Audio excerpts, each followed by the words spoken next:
একজন আরেকজনের লাভ সিটার্স। পৃথিবীতে মানুষ কোথায়? মাঝে মাঝে ভয়ঙ্কর রোমান্টিক। দর্শক সবাইকে স্বাগত জানাচ্ছি সময়ের গল্পে। আজকে আমার সাথে খুবই স্পেশাল দুজন মানুষ। একজনকে আপনারা বহু বছর ধরে চেনেন, দেশের অন্যতম মেধাবী এবং জনপ্রিয় নির্মাতা অমিতাভ রেজা চৌধুরী এবং তার স্ত্রী।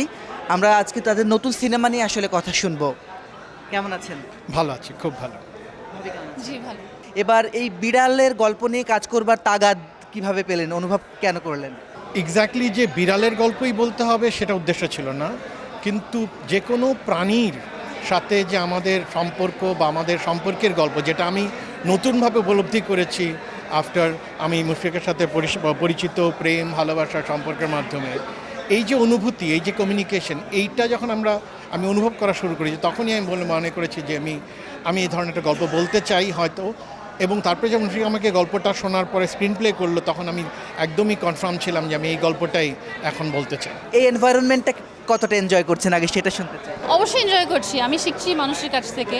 আমার এডুকেশন অফকোর্স ইন্টারন্যাশনাল মিডিয়াতে, আমি 9 বছর ধরে ওখানে পড়াশোনা করেছি শুধু ফিল্মের উপরে।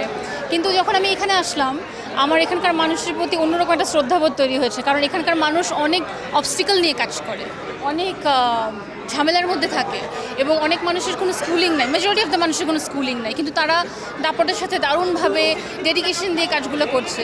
তো আমি সেটাকে অ্যাপ্রিসিয়েট করি, অবশ্যই অ্যাপ্রিসিয়েট করি। ঈদের সময় মানুষ একটু লাইট কিছু দেখতে পছন্দ করে, এই জন্য কি একেবারে সহজ সরল একটা সম্পর্ক এবং আবেগের গল্প আপনি বলতে চেয়েছেন? ঈদের কথা ভেবে এটা বানিয়েছি আমরা একটা গল্প বলতে চেয়েছি। আর ঈদে সবসময় আমি যখনই কাজ করি, ঈদের যদি কোনো কাজ করি, সেটাতে আমি আমার গল্পটা বলতে চাইছি। এবার আমরা আমাদের গল্পটা বলার চেষ্টা করেছি। এই যে শুটিং প্রসেস এবং আমাদের যে সেলিব্রিটিরা অভিনয় করেছেন, কতটা আপনারা সন্তুষ্ট হয়েছেন? দুজনের কাছে এটা শুনতে চাই। অবশ্যই সন্তুষ্ট হয়েছে। এখানে পলাশ বলেন, সাদিয়া বলেন, ছোটু বলেন, ওদের প্রাণ দিয়ে চেষ্টা করেছে, ওদের সামর্থ্যের মধ্যে যতটুকু পেরেছে ততটুকু চেষ্টা করেছে, আমরাও চেষ্টা করেছি। তারপরে তো আমাদের একটা ক্যাপাসিটি আছে, ওই ক্যাপাসিটির মধ্যে কাজ করতে হয়, ওই ক্যাপাসিটির মধ্যে যতটুকু পারা গেছে ততটুকু করার চেষ্টা করেছি। সবচেয়ে বেশি কোঅপারেশন আমাদের টিম করেছে। আমি ক্যাস্ট অ্যান্ড ক্রিউকে সবসময় বলতে চাই, আমাদের এই টিম যদি না থাকতো তাহলে তো কোনো কিছুই সম্ভব না। এটা film making is a team work. তো সেখানে আপনার ক্যাস্ট অ্যান্ড ক্রু সবাই, মানে ক্রুতে তো এভরিবাডি, আমাদের যে প্রধান চরিত্র তিনজনই 3 রকম করে আমাদেরকে সাপোর্ট দিয়েছে। আমি যেটা বলেছি আমি একটু আগেও, যে পলাশ ভাইয়ের তো কোনো অভিজ্ঞতাই ছিল না, কিন্তু সেখান থেকে উনি রাজি হলেন, আসলেন, স্ক্রিন প্লে দেখলেন, বসলেন। এটা অনেক বড় একটা বিষয় যে আমি শিখতে চাই, আমি জানতে চাই। উনি তো না বলতেই পারতেন যে না আপু আপনি অন্যভাবে ডিজাইন করি, কিন্তু উনি তো তা করেননি। আর সাদিয়ার তো আগের থেকে প্রিভিয়াস এক্সপিরিয়েন্স ছিল বলে এটা আমাদের কাছে একটা আস্থার জায়গা ছিল যে চলো। আমার কাছে ওইটাই প্রশ্ন ছিল যে সাদিয়া আইমানের নিজের খুব, মানে আমরা সবাই চিনি আলুকে, মানে ফেমাস ওর পেটটা, তো সেই জন্যই কি ওকে কাস্ট করা কিনা? অ্যাট সাম লেভেল ইয়েস, কারণ কমফর্ট জোনটা দরকার। অ্যান্ড অবশ্যই ও চরিত্রটার সাথে যায়, আমার মনে হচ্ছে জাস্টিস করতে পারবে চরিত্রটার সাথে, সেই জন্য হয়েছে। ঈদটা নিয়ে কি প্ল্যান আপনাদের দুইজনের? এবার প্রথম ঈদ যেহেতু নিশ্চয়ই স্পেশাল। আমাদের ঈদে অনেক প্ল্যান। আমাদের কালকের প্রথম প্ল্যানটা হচ্ছে এই ছবিটার যেই কারেকশানগুলো সাউন্ডেও আমাকে দেখার সময় বলতেছিল, ওইগুলো আমরা শেষ করতে হবে ঈদের মধ্যে। এটা হচ্ছে প্রথম কাজ। আর দ্বিতীয় গুরুত্বপূর্ণ যেটা ঈদের আনন্দে যেটা আমরা কাটাবো, সেটা হচ্ছে আমরা নতুন একটা গল্প লেখার চেষ্টা করব। সেম ওয়েতেই প্রথমে একটু ঘুমাবো, একটানা কাজ হচ্ছে তো আমরা একটু ঘুমাবো, ঘুমিয়ে একটু রেস্ট নিয়ে ডেফিনেটলি আমরা অলরেডি আমাদের যেটা হয়, যেহেতু আমরা মানে ডিরেক্টর কাপল প্লাস আমি নিজের স্ক্রিন প্লে লিখি, ও লিখে, তো হয় কি প্রতিটা জিনিস আমরা ওই এনভায়রনমেন্টটা কন্ট্রোল করতে পছন্দ করি। তো গাড়িতে বসে বসে আমরা গল্প লিখি, কথা বলতে বলতে আমরা গল্প লিখি। একটা খবরের পাতা একটা কিছু ছোট শব্দ দেখলাম বা একটা খবর দেখলাম, সেটা নিয়ে আমরা কথা বলা চালু করে দিই। তো ওটা হয়ে গেছে শুরু।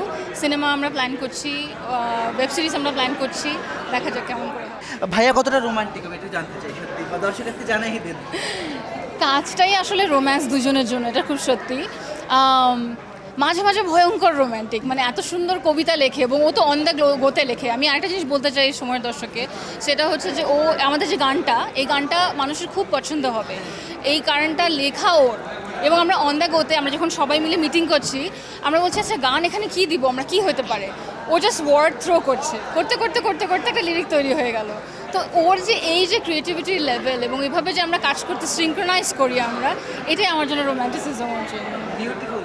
আর ভাইয়া তো খুবই পারফেকশনিস্ট, মানে উনি প্রত্যেকটা কাজ ধরে ধরে করেন। তো ভাইয়া সত্যি বলবেন যে ভাবির মধ্যে আপনি কোন জায়গাটা খুঁজে পেলেন যে জীবনসঙ্গী হিসেবে আপনি মানে ভাবলেন যে তার সাথে আমি জীবনটা চলতে পারবো? কারণ ও মানুষ। এই পৃথিবীতে মানুষ নাই। এই পৃথিবীতে যারা বেঁচে থাকে বেশিরভাগই অমানুষ আমরা দেখতে পাই। আমি ওর মধ্যে মানুষ খুঁজে পাইছি এবং আমাদের স্ক্রিপ্টেও এই ডায়লগটাও লিখেছে যে আপনি কি মানুষ খুঁজে পান এই শহরে? আপনার কি মনে হয় এই শহরে মানুষ আছে? তাহলে এত কুকুর বিড়ালকে অসহায়ভাবে রাস্তায় হাঁটে কিভাবে, আর এত মানুষ অসহায়ভাবে বুভুক্ষ অবস্থায় থাকে কিভাবে? পৃথিবীতে মানুষ কোথায়? তো আমি মানুষ খুঁজে পেয়েছি। খুবই সুন্দর কথা। ভাবিকে কি শুধু এরকম সুন্দর কথাই দেবেন নাকি ঈদে কোনো ভালো গিফটও দেবেন? সময় পাচ্ছি না কেন। কি দেবেন দিলে সেটা? কি দেবো? লাভ সিটার। আমরা একজন আরেকজনের লাভ সিটার, সো আসলে ভাইয়াকে আপনি কি দিতে চান? আমার ও যখন পাঞ্জাবি পরে আমার খুব ভালো লাগে, তো আমি ভ্যালেন্টাইনে হ্যাঁ ওর জন্য একটা পাঞ্জাবি কিনেছিলাম, ওটা পরা হয়নি, ভাবছি ওটা আবার রিগিফট করা যায় কিনা। হ্যাঁ আমরা মানে খুব মিতব্যয়ী, অকারণে করি না খরচ। আর কত মানুষ আমাদের সামনে ঈদে নতুন কাপড় পরতে পারবে না, ওটার সামনে নিজে কাপড় পরে ঘোরাটাও একটু কষ্টের।